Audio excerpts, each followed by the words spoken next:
Une pour les meilleurs. Nico Business Car number 1. Nouvelle Jérusalem. Nico Business les meilleurs. Oui les meilleurs. Oui les meilleurs. Nico Business l'exemple. Oui l'exemple. Oui l'exemple. Il est l'espoir de la jeune. Nouvelle Jérusalem.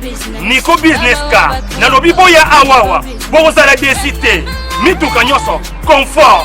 Garantie assurée. Kilométrage normal. Bamituka yote na prix à bien. En plus, incomparable. Prix abordable. Nouvelle Jérusalem chez Nico Business Car. Tukuna importe miotoka ya kuachana. Kisha ekunafanya vente na location ya miotoka ya kuachana.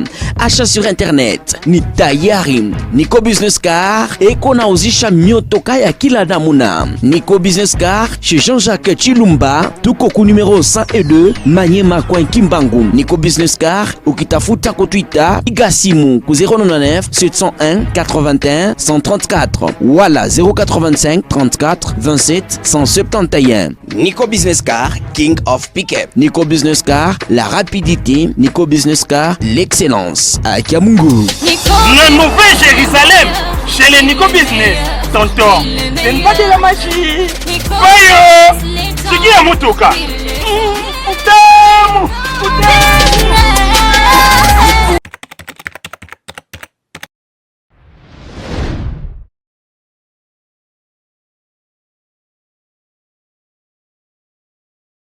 toyoka makambo ndenge moko eza boete naza kotuna bino eske bino batu boyaki kobuka biro ya secrétaire général na bino awa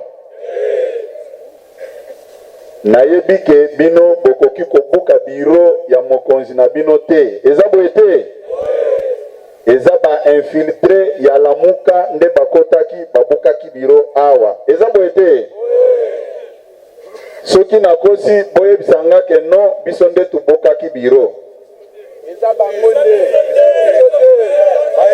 yango avant tobanda matine nakozwa nanu bapanzi sango bafilme biro batala ndenge babebisaki mpo bakombata bango oyo bakoselaki bakombata na biso makambo balobi bakombata nde bake kobuka permanence ya bandeko na biso ya PPRD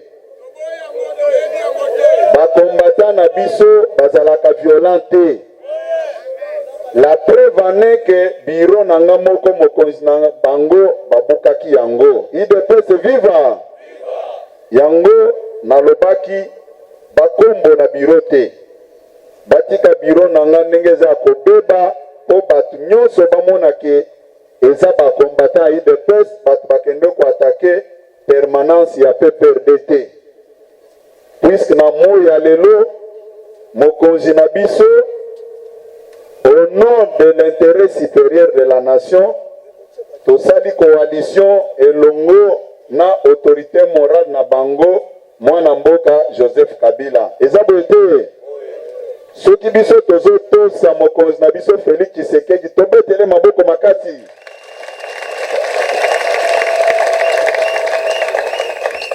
leader azalaka moko ba leader bazaka mibale te tokani leader na biso kombo na ye Félix Tshisekedi tokani mokonzi ya mboka oyo kombo na ye Félix Tshisekedi tokani ba leader bazaka mibale te même soki otali na histoire biblique soki Nzambe alingi kosala likambo abanda ko utiliser kaka mutu moko abanda ko utiliser batu mibale te na moment oyo tozana mokonzi moko ya mboka kombo na ye Félix Tshisekedi obino bomemi na bokonzi tokani malamu soki tokoti na Biblia tokomona ke Nzambe po abimisa bana Israël na boumbu na Egypte a utilisaki Moïse. Eza boete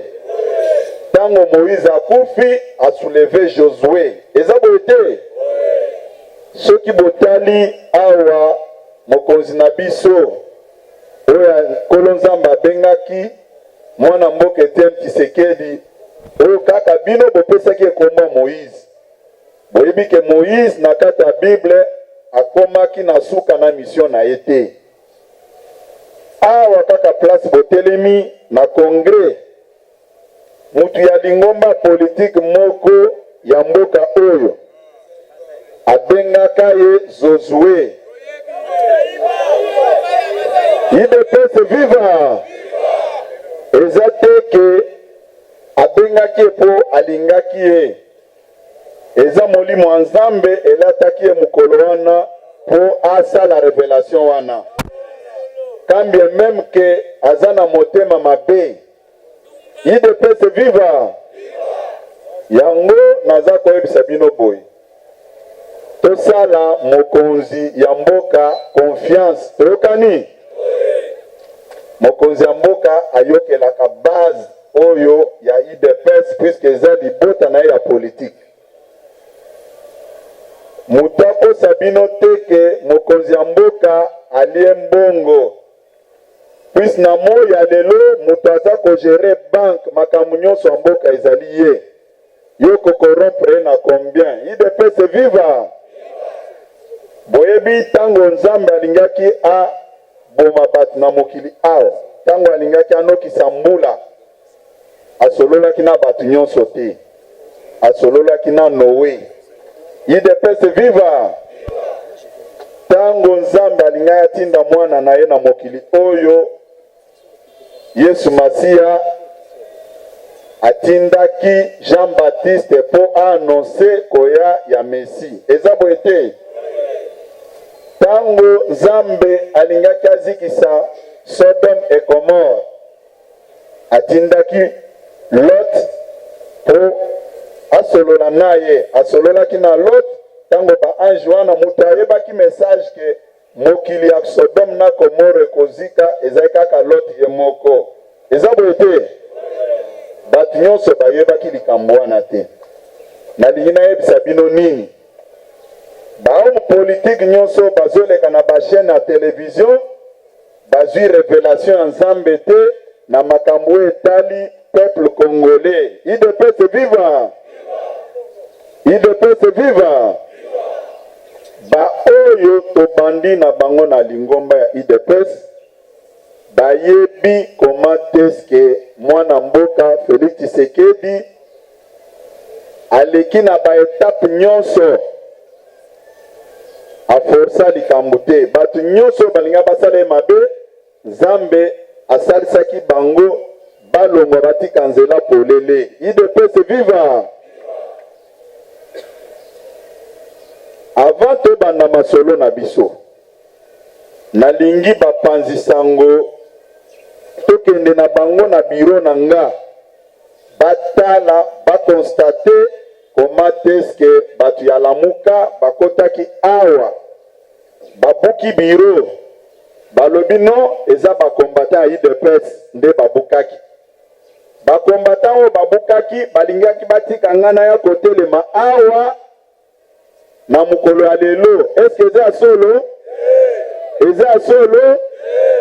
Yango na kosenga bino botikala na position bozali tokende na bapanzi sango ba filmer po mokili momba bamona musala Lamuka aza kosala na permanence ya IDPS na musala basalaki na permanence ya PPRD. Yango na kosenga bino botikala bino bopanzi sango bona na ngai.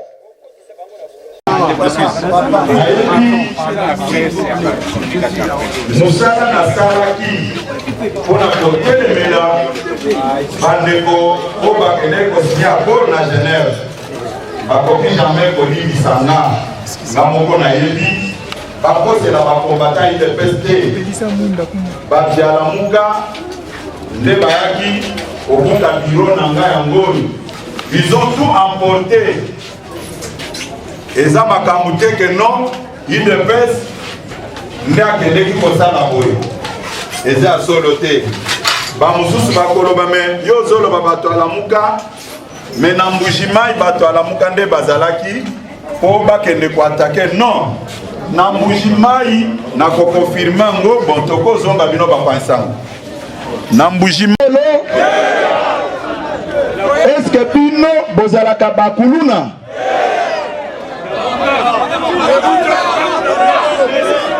eza banani eza banani ok yango banda lelo bozala vigilant bopermettre bamouton noir bakota na kati ya permanence te balobaki oh non bagene ya IDPS nde bato basali makambo wana awa naza na comité directeur ya Ligue des Jeunes na biso bango bavandi botelema nanu président ya Ligue des Jeunes na présidente bango nyonso baza wana bato balobi ke babuki biro bango soki babukaka biro balinga baya kovanda awa bobetela bango maboko makasi biso tolingi toloba boye na niveau ya IDPS likambo moko ezali te toyokani malamu bato moko moko oyo toza na bango exécutif moko moko oyo nde esali musala mwana mboka Félix Tshisekedi akomi mokonzi ya mboka eza boye te bobetela exécutif ya parti maboko makasi. Comment expliquer exécutif oyo esali manso pe tokoma na bokonzi mais quand même balobi ke baza ba incompétent est-ce que ça solo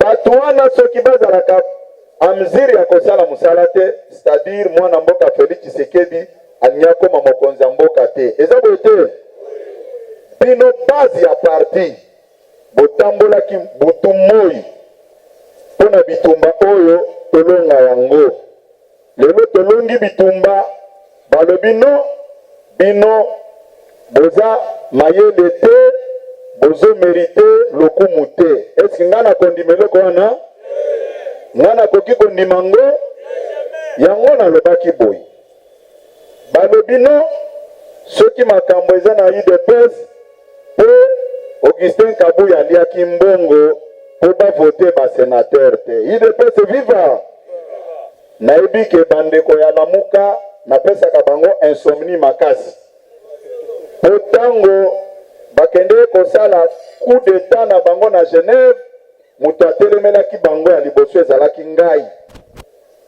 yango bakoki kolimbisa nga te nayebi yango nga moko UDPS viva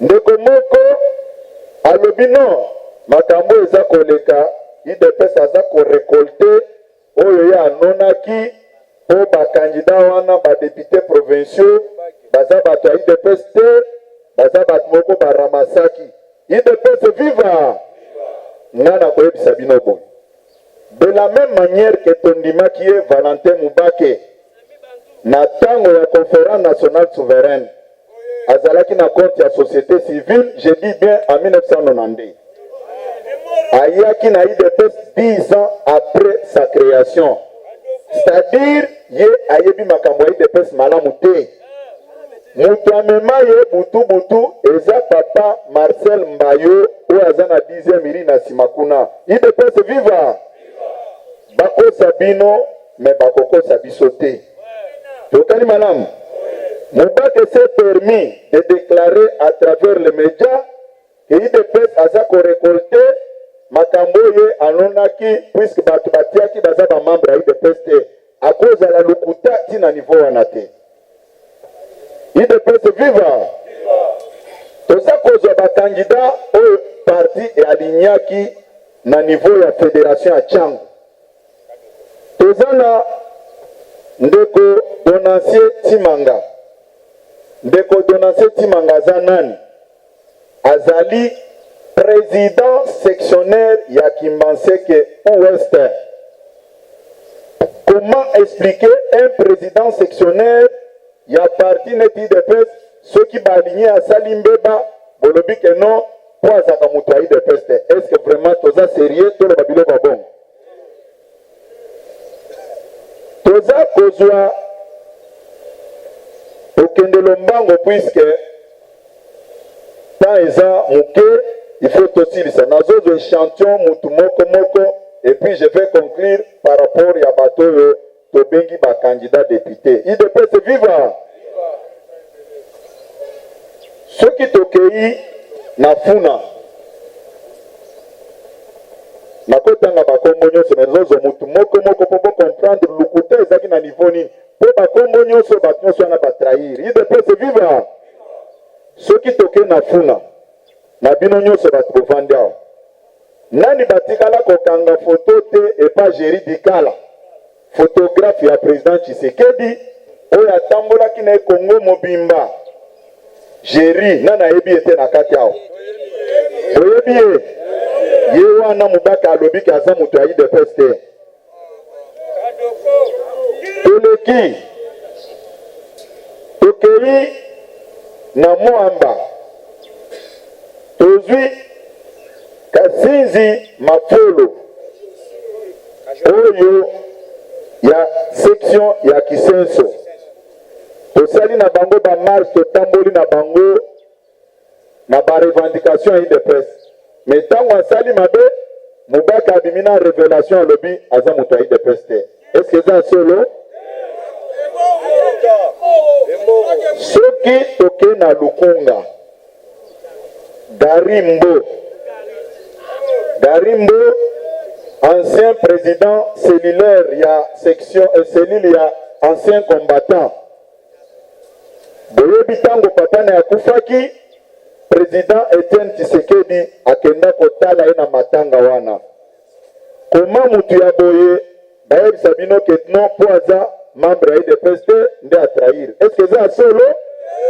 Eza solo? Bomona comment est-ce que baza ko manipuler bino na lukuta?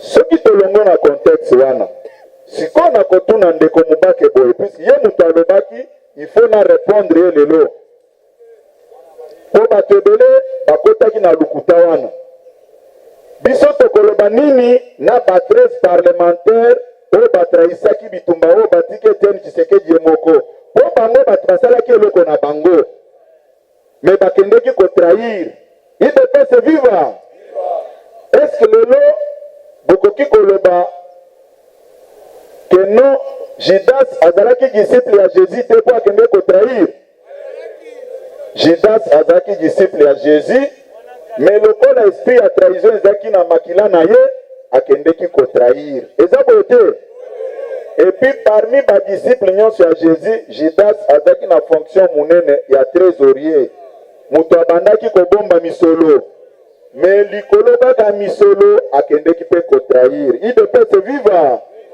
UDPS viva nakanisi bokoyoka ke boko comprendre que non makambo balobaki wana eza lukuta tokani malamu totiki etape wana nayokaki bayebisi bino ke nomination oyo esalemaki na cabinet ya président Tshisekedi Félix combattant UDPS ata moko aza kuna te UDPS viva nakoyebisa bino boye bato balekaki awa balobi Kabund ateki baposte nyonso biso tozwi eloko te epuis balobi biso bacombattant toza kose retrouve te UDPS viva bao bayebi histoire nanga parcours politique nanga na kati ya lingomba UDPS bayebi ke Augustin Kabuya aza parmi ba parlementaire debout ya première heure na kati ya combat oyo. Comment expliquer lelo nabengaki ba ancien collègue nanga ba parlementaire debout na bureau kuna na tuni bango boye nalobi depuis que l'UDPS existe est-ce que parlementaire debout batikala kopesa ye intérim ya kodirige UDPS mobimba balobi te nalobi lelo kaka bino ba collègue nanga batu mosusu na kotanga bango te nde baza koutilize cela est-ce que mutu akoki koniyenga qualité ya parlementaire debout. Nazalaki awa na ba conflit ebele babengaka nga cordon. Bayebaka te ke babengaka nga cordon mpona nini. J'ai été désigné à l'unanimité comme coordonnateur à tous les parlementaires debout de la ville de Kinshasa pour jouer médiation dans le conflit et dans le parlement de Bougnos. Et n'a pas sa solution pour montrer comment j'étais à la hauteur de Moussara Bapesa Kinga. Mais le balobi, biso ba combattant tout ça qu'on se retrouve. Est-ce que ça solo? Bobete la ba cause na biso mboka ya parti maboko makasi. Mon conseiller Félix Tshisekedi, pour la première fois, a honoré ma combattant, a nommé un parlementaire debout, secrétaire général adjoint. A honoré Bisso ou bien a honoré Bissoté? Le long Jean-Marc Abound, président délégué de l'IDPS, a dit qu'il intérim, il y a président national de l'IDPS, na maboko, il y a fils maison, un parlementaire debout. Bobo tele maboko makasi. Makambo bazolo bakeno parti baza ko dirigeant ngona ba inconi ngo banani ba inconi baza ko loba banani pour ceux qui débat ezali to discuter autour ya makambo wana IDPS viva nalingi tozongela likambo ba nomination oyo lekanaki na cabinet ya mokonzi ya mboka na koyebisa bino boye Nazolo bango liboso bapanzi sango. Cabinet mokonzi ya mboka sur 16 postes ya ba conseillers principaux. Mokonzi ya mboka alobaki boye. Eza na bato oyo ba accompagner na victoire na ye. Ba lié o bazana kati ya plateforme na biso ya cash. Mokonzi ya mboka alobi IDPS bakozwa 10 postes, balie bazwa 6 postes. IDPS viva. Est-ce que 6 postes wana eza ko représenter nini na parti munene ya mass net IDPS? 10 postes wana basali répartition ndenge nini? Il faut vous dire la vérité. IDPS viva. Basali répartition ya 10 postes boye. Basali répartition en fonction, il y a 4 zones linguistiques. Balobi boy. Bino Bangala bozwa 2 postes. Baswahili bozwa 2 postes. Bakongo bozwa 2 postes. Tokomi na 6. Eza bote. 4 tikali balobi. Espace Grand Kasai. Bino boza ebele. Bokozwa 4. Mais toka na malamu IDPS viva qui représente 4 postes na espace net ya Grand Kasai. Est-ce que loko ezali précision ya mibale mokonzi ya mboka toboyaki baseka ye balobake na IDPS bato ya mayele bazali te. Mokonzi abengisaki biso tosalaki ba réunion mbalebele alobi bote langa baozora ba technocrate pona nini ndeko Simon Telemana ndeko Simon bobe tele maboko makasi ndeko Simon aza pharmacien de formation mais ceux qui balobi que tozana posé à conseiller principal na makambo oyo etali kotonga ya nzela. Est-ce que tokoya kozwa po atangi université? Tokoya kozwa ye? Tokoluka mutu atanga makambo ya kotonga banzela. IDPS viva. Tokozwa mutu wana. Mokonzi alobi bolukela nga conseiller principal na makambo etali agriculture. Même ceux qui sont juristes, on dit que autant d'universités, on a licencié en droit, on a avocat, mais tokozoyote puisque critères sont favorables pour nayote. IDPS viva. Est-ce que ça peut être? Toboyaki baseka mokonzi ya mboka ndenge baseka batu mususu bazo senga un médecin bango bakie kozwa mason batie place wana. Bino bolingaki président na biso Félix ayoka soni na bongo bolingaki ayoka soni na bongo. C'est comme ça que basélectionnaki bato wana neti ngai naza cadre universitaire, mais par rapport à critère wana nabendaki nzoto nsima nalobi nakoyoka soni. Eza boye te? Est-ce que eza kolongola diplôme na ngai université? Parce que naza sincère nalobi kuna bazoluka mutu atangi makambo wana. Mais nayokaki balobi awa bacombattant baza ko se retrouver te makambo ebebi mboke koti mobulu IDPS vivre. Naza kotangela bino bakombo ya batu oyo biso moko totalaki ke awa baza ko répondre na critère. Totali conseiller principal na makambo ya enseignement. Totali mwana mboka Jean Tezo. Bino boyebi Jean Tezo te? Boyebi Jean Tezo te? Mais na makambo etali éducation. Ye azaka mulakisi banda kala. Tolobi no, mutu aza ko répondre na critère oyo eza Jean Tezo akende. Tosali mabe? Tosali mabe? Totali na makambo etali économie. Tozwi mwana mboka Marcelin oyo aza secrétaire national adjoint na budget. Ye mutu akende ko travailler projet na Nairobi avant président Tshisekedi azongawa na mwana mboka Vital Kamerhe. Aza mutu IDPS te? Hein? Mais makambo bazokosa. Oh non, kuna mubulu ezali po basali monnayage ya ba nomination. IDPS viva. Tozokene. Nana yebi David Mukeba teke aza membre ya IDPS. Azalaka vice-président à Ligue des Jeunes bino wana bosakolo. Yende conseiller principal na makambo etali infrastructure na niveau ya cabinet ya mokonzi ya mboka. Est-ce que tokezo mutu alibanda? Comment expliquer bazo kokosa bino awa e bino pe bozondi meloko wana? Soki totali na makambo oyo etali environnement. Conseiller principal ya mokonzi ya mboka eza professeur Musibono. Professeur Musibono azaki conseiller à président Tshisekedi le père et puis conseiller à Tshisekedi fils lelo ake na présidence de la République. Balobino kuna ba combattant bazate bazui bato alibanda. Est-ce que vraiment toza honnête? Hein? Bobete la mokonzi ya mboka Félix Tshisekedi Maboko.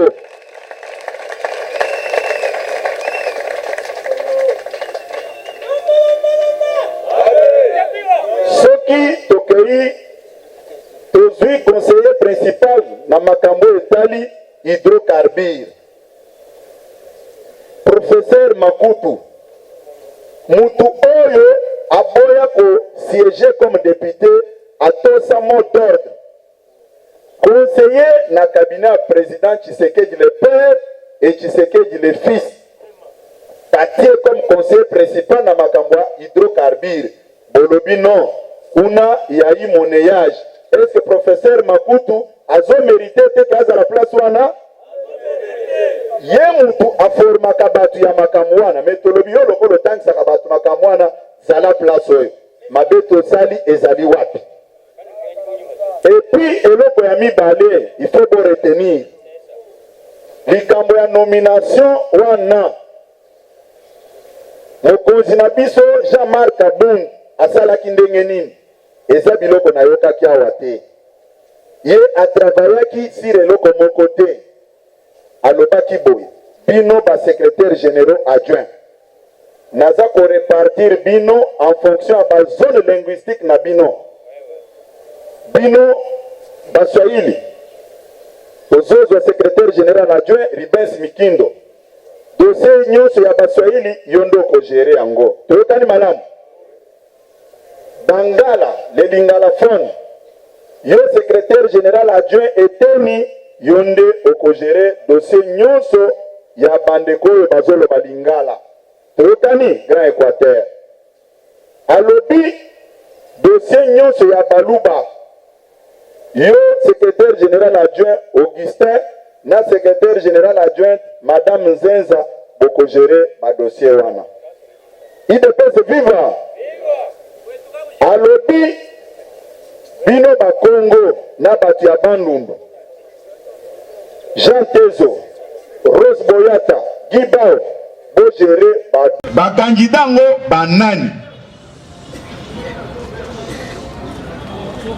Ba candidat wana banani. Nana yebi Jacquemaine Shabani te. Nana yebi Jacquemaine Shabani tao. Boyebi Jacquemaine Shabani azaki nani na parti oyo. Nde mercenaire totiaki kuna. Nani ayebi docteur Eternité na parti oyo. Nde mercenaire totiaki. Nani ayebi madame Chika Eugénie leki ya président Tshisekedi. Nde ba mercenaire bozo bisabiso.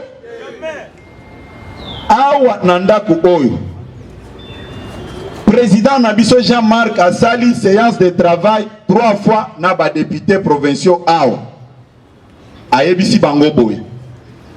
Bino bokopona kaka ba candidat sénateur ya IDPS. Eza boye te. En dehors ya opesa consigne wana. Alingaka nga bango basinga. Je me rappelle la période ya dialogue intercongolais. Ketmil Masire pe à son âme alobaka boy. Tango ba congolais bazo sala ba caprice alobaki okome mampunda naona mai. Pour la mai. Mais okotikala jamais ko forcer qu'il faut katame la mai. Au sali par na yo o memio na ebale mais ceux qui a mérité eza problème na yote. Eza boyete. Eza boyete. IDPS viva. Awa toye matinée politique. Sala musala o bapesela ki bango mbongo. Boyebi na Bible tango Jésus azoyebisa Judas ayebisi ba disciple na ye. Alobi yango clairement alobi ke oyo akotrahir nga nde mutu oyo akotramper lipa na coupe ya vin au même moment que ngai. Judas avandi azoyoka makambo wana. Mais quand même, comme c'était la parole de Dieu, dans le moment où Jésus a trempé lipa, c'est au même moment que Judas a trempé. Il était là pour accomplir une mission. Nasuka Jésus a dit que va maintenant faire le travail pour lequel on t'avait confié la mission. Il était vivant. Il fallait battre na tout le monde à Bango. Totamboli na bango mbula ebele na kati ya IDPS awa. Tokani malamu. Mais batwana malgré mot d'ordre pesaki bango. Est-ce batosaki yango? Batosaki yango? Est-ce que eza problème ya leadership ya parti? Augustin Kabuya aza député ni provincial ni national. Mais quand même à cause ya un bat bazanango. Balobi que non, yende mutura a trahir pour pas voter par sénateur. Attends moi na maternelle. À quoi réfléchir ni wana? Eza raisonnement oyo likambo eza koleka na église ya ba catholique mais quand même bazo kendo kanga bat na mosquée ba musulman. Or du point de vue croyance okokuta bao baza na Bible, bao baza na Coran. C'est-à-dire lien moko ezate, IDPS viva. Mais nayoka ki bazo koma na ba réseaux sociaux, balobi ke soki makambo eye pour Augustin Kabuya na Jean-Marc Kabund baliembong. Oui, tondi manano na buzoba na bangwana, tokotana na shema na bangwa bazoba, po baza mayelete. Tokotana na shema wana mbongo bapesi biso au retour bango bakosala nini? Bapesi biso mbongo, oui. Tokotina na buzoba na bango wana. Soki bapesi biso mbongo, il faut batwana pe tirer profit na mbongo na bango. Eza bote. C'est comme ça batu ebele bazosala soni. Yango tango balobaki ke base na biso nde bake kobuka biro ya PPRD na lobaki je donne ma main à couper base na biso bakosa la biloko wana te. Eza bote. eza boye te bomibetela maboko makasi.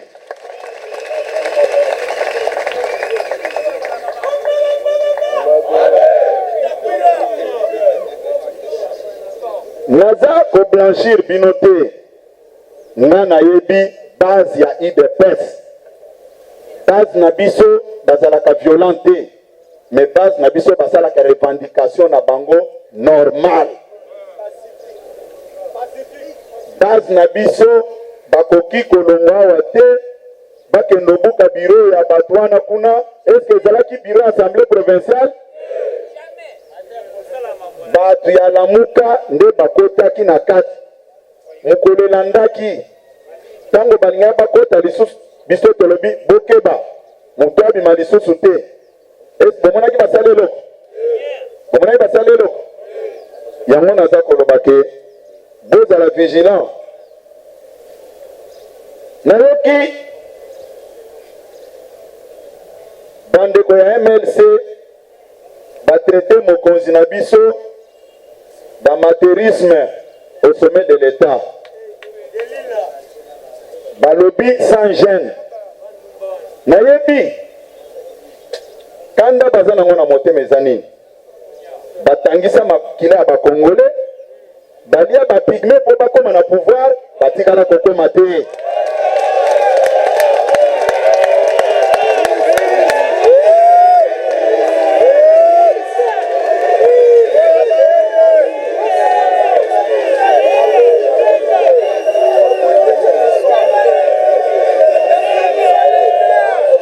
UDPS viva! Nalobi boye surtout oyo afongoli monoko alobi wana azalaki na kati na biso awa toyebi ba insuffisance na ye. Nalobi toyebi ba insuffisance ya Bazaïba. Elle doit faire beaucoup attention puisque nous sommes en mesure ya ko recadrer ye. Alobi UDPS viva. Alobi réunion interinstitutionnelle de Kanaki eza amateurisme. Mais Bazaï bazaki na kati ya UDPS awa azalaki ko gérer département nini na motema ya mawa. On avait créé un département pour ne pas apaiser ye. Elle n'était pas à la hauteur. UDPS viva. Mais malgré insuffisance na ye tango akekuna na MLC bamoni ye mutu amayele bango baboma matu na mboka oyo bamema manduki balia na bapigme mokili mo bayebi basala biloko nyonso wana po bakoma na pouvoir batikala kokoma te.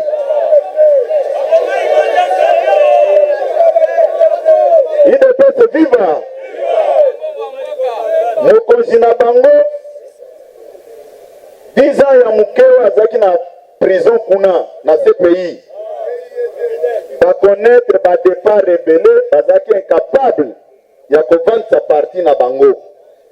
Nayebi ba réserver chaîne mobimba télévision pour m'insulter matin midi soir et kodang sangata mukete.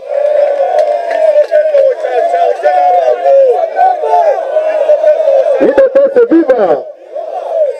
Nalobi boye Augustin Kabuya azana dossier na ye vierge.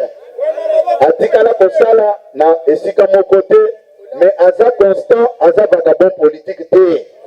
C'est ce qui me différencie avec tout ce monde que vous voyez là. Sans oyo mokonzi na bango asalaki na prison na CPI ba connaître ba départ boni bango bakoki koloba te. Nga nazaki surpris tango baza ko attaquer communiqué ya réunion interinstitutionnelle. Mokonzi ya mboka na biso mwana mboka Félix Tshisekedi azali garant ya bon fonctionnement ya ba institution.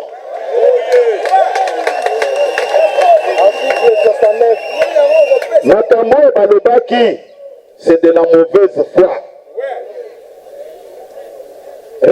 jour ya élection na Yumbi Beni Butembo décision ezalaki prise na conférence réunion interinstitutionnelle asali eloko ya sika te mais bango nayebi bato mosusu balingi koleka liboso ya bapanzi sango soki aleki atangi likambo na journal ake alobi me nakoki korasire bino awa bozala fier na mokonzi na bino ndenge natelemi liboso na bino boye. Moi je participe à la discussion nayebelaka makambo na bajournaux te tovandaka boye toza kodiskute na bandeko mosusu yango nazalaka très fier et posé quand je prends la parole devant vous.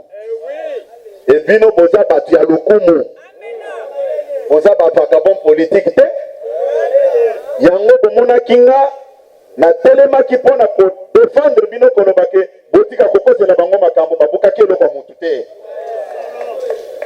IDPS viva.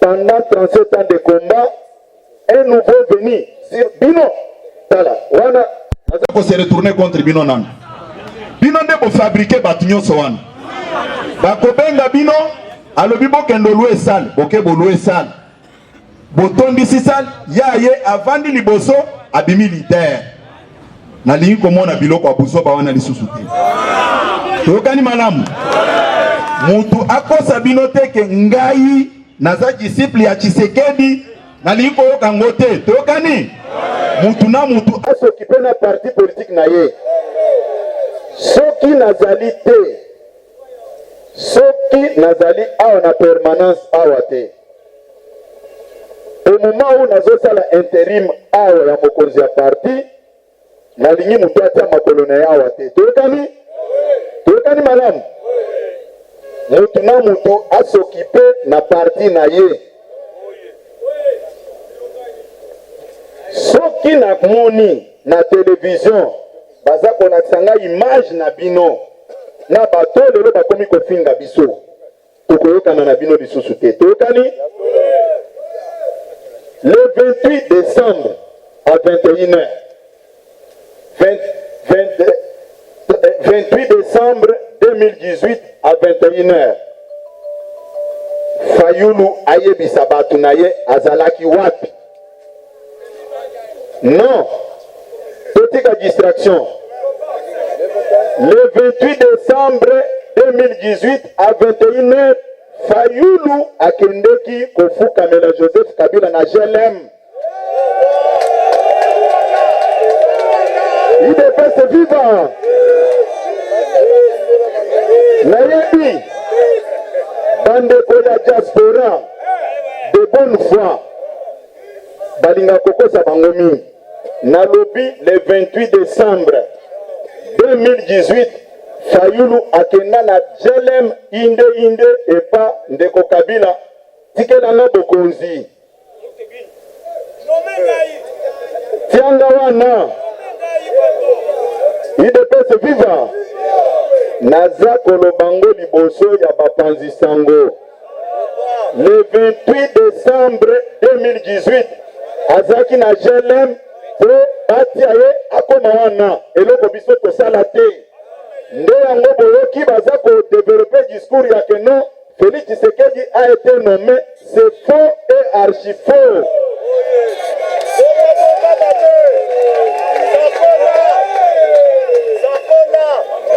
IDPS viva. Tayebi eloko wana batika koko sabino nani akoti esprit ya koteka bavoix na bansemble eza nani mais mutu ya bongo ngaza koleka partout alobi que non ngana za changement pour le Congo et vous me demandez moi de croire à de tels genres de bêtises. IDPS viva. IDPS viva. Nalobi s'il ose dire le contraire de son passage au GLM na ko révéler ba makambo mususu oyo alobaki wana.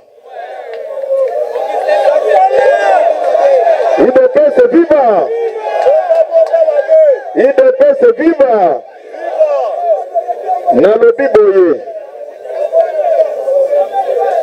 Nalobi boye. Bino boza base ya IDPS. D'abord Fayulu, j'ai du mal même à kotanga kombo na ye liboso na bino.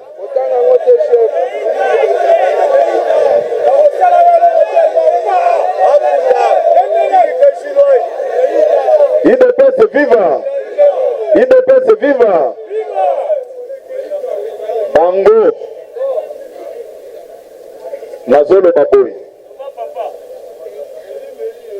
Oyebi Soki ozolo ba makambo place au bayebi au bien, il faut zala na moi réserve.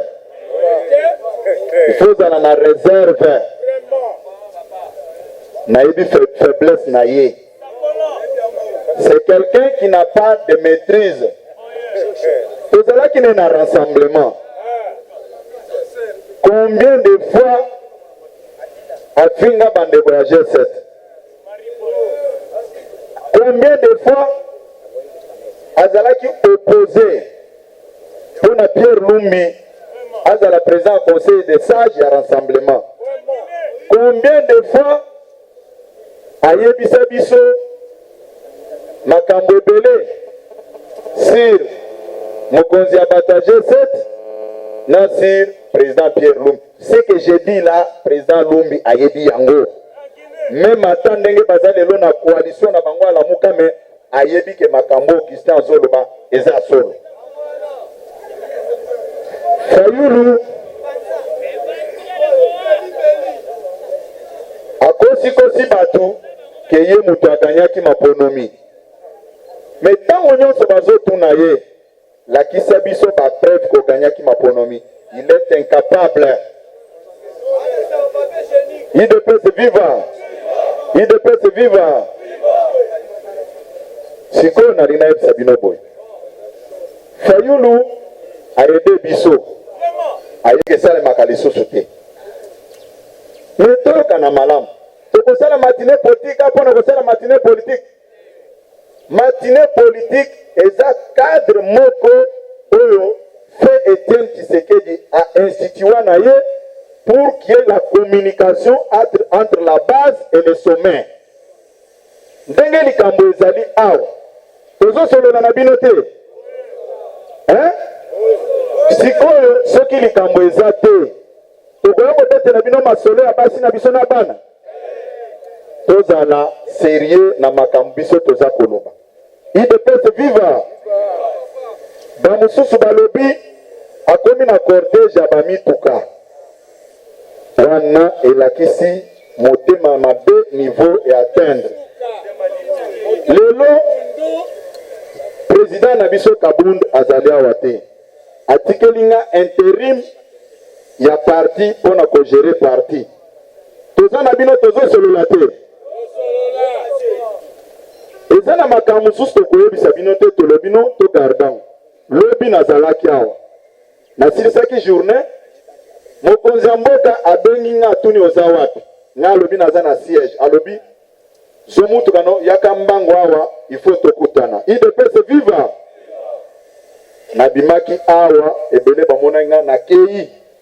Kuna okoyeba erozo kota mokoyeba erozo bimate. A des fois tokendeke tozo maba 1h du matin 2h du matin. Soki na bimi 2h du matin na yao na okuta lisusu mutu. Mais pour nani koloba o batiki permanence bazawa na te eloko ezosa de matin. Non. Ba jeune na biso yo ligue des jeunes botere manan likolo. Botere bango maboko makasi. Ndenge baza boy. Basala ka ba réunion na bango. Basala ka ba réunion te.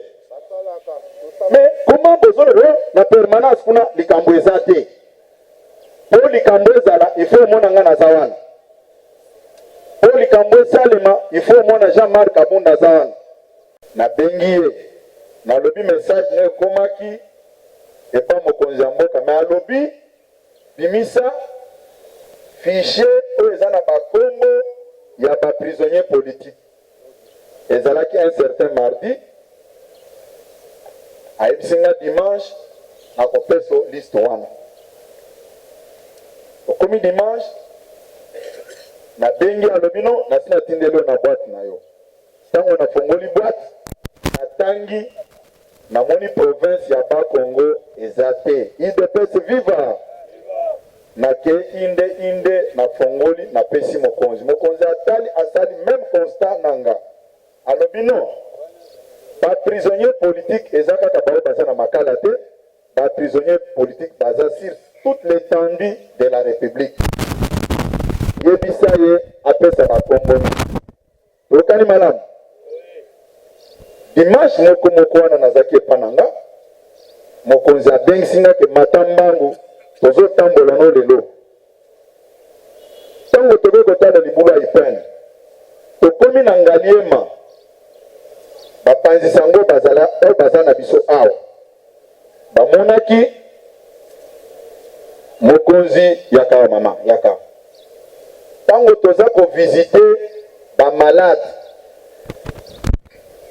bajournaliste oyo bazali awa bamonaki moma moko mokonzi arepousse bato nyonso abendi nga boye totelemi biso mibale azoyebisa nga likambo na litoyi abandi oloba nini ayebisaki nga kende okutana na baprisonnier politique entre autres Jomi Ndongala IDPS viva IDPS viva bafoto ezali tokenda ti en face ya ista na hôpital oyo honorable Jomi Ndongala azali na benga honorable Frank Jongo botu na ye biloko na zoloba wana nayebisi bango ke mokonzi aza na dossier na bino na maboko baprepare ordonnance po bobima libanda alingi kobimisa échantillon moko te mais abimisa tous les prisonniers politiques IDPS viva esi makambo wana esengelaki na bando benga bato boya mokonzi atindinga place ya boye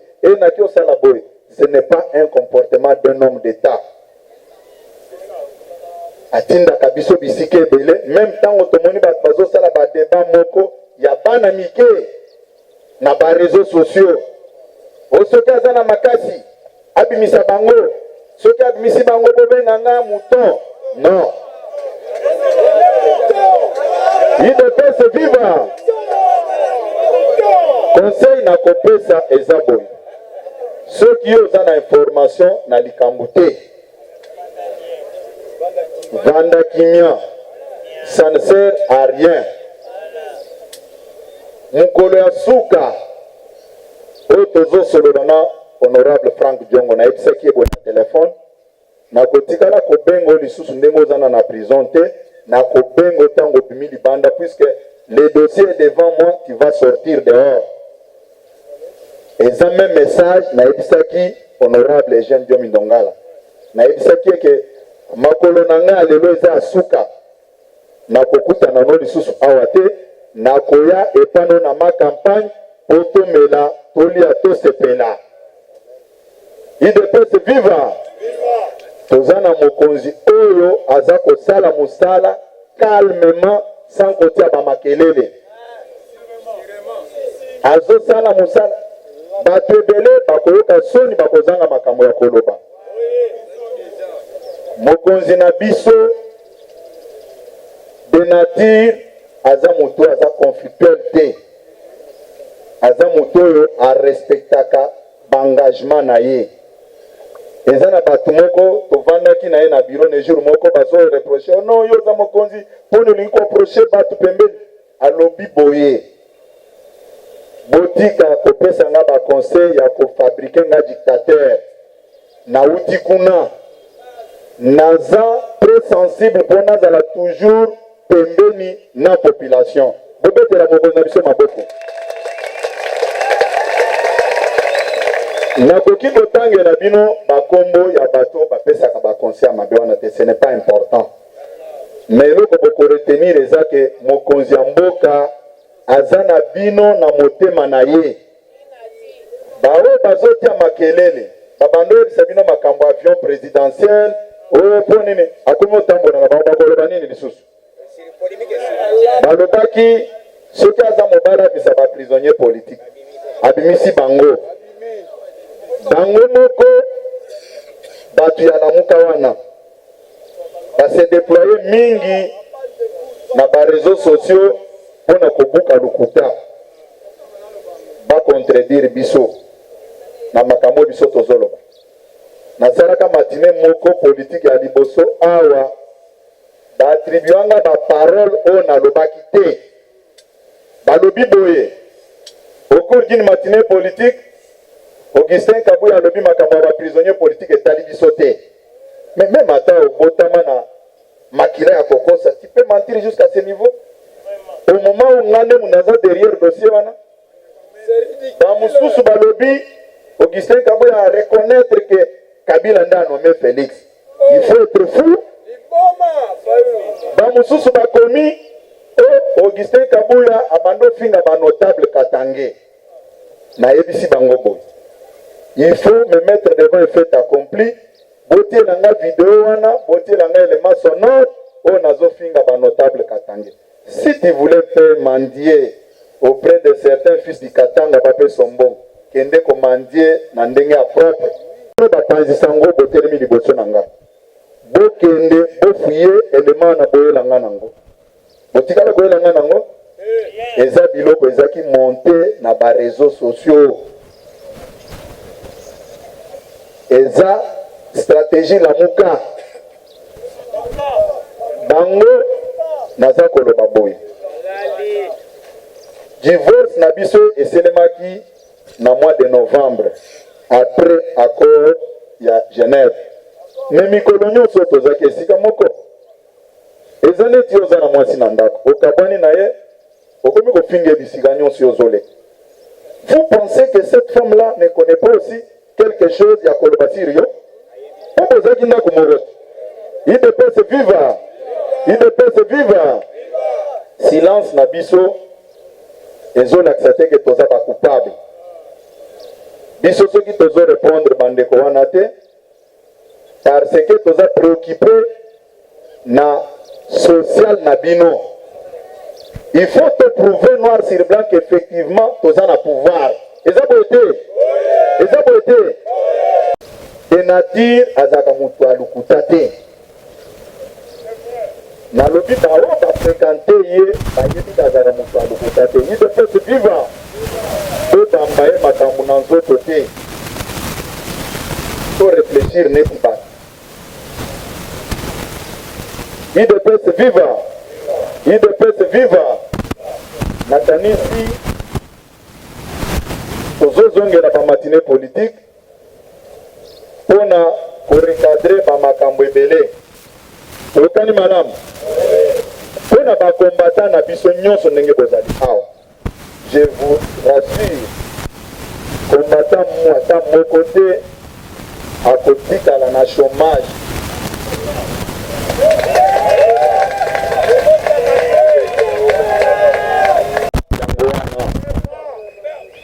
bao bakutanaki na mokonzi bayebi makambo ayebisaki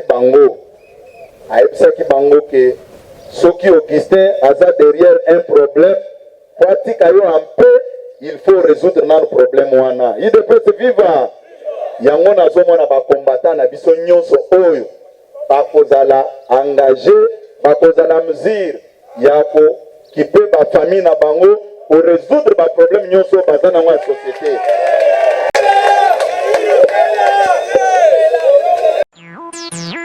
Une pour les meilleurs. Nico Business Car number 1. Le fait Jérusalem. Nico Business les meilleurs, oui les meilleurs, oui les meilleurs. Nico Business l'exemple, oui l'exemple, oui l'exemple. Il est l'espoir de la jeune. Nouvelle Jérusalem. Nico Business Car. Nalobi boya awawa. Bozala décité. Mituka nyonso. Confort. Garantie assurée. Kilométrage normal. Bamituka yote na prix à bien. En plus, incomparable. Prix abordable. Nouvelle Jérusalem chez Nico Business Car. tuko na importe miotoka ya kuachana, kisha eko nafanya vente na location ya miotoka ya kuachana.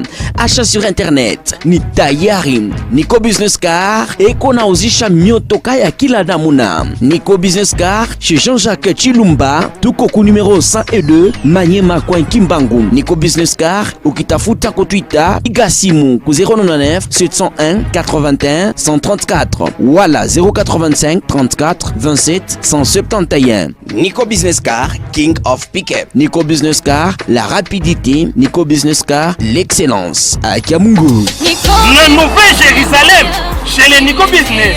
Tonton, ce n'est pas de la magie. Voyons, c'est qui a motoka?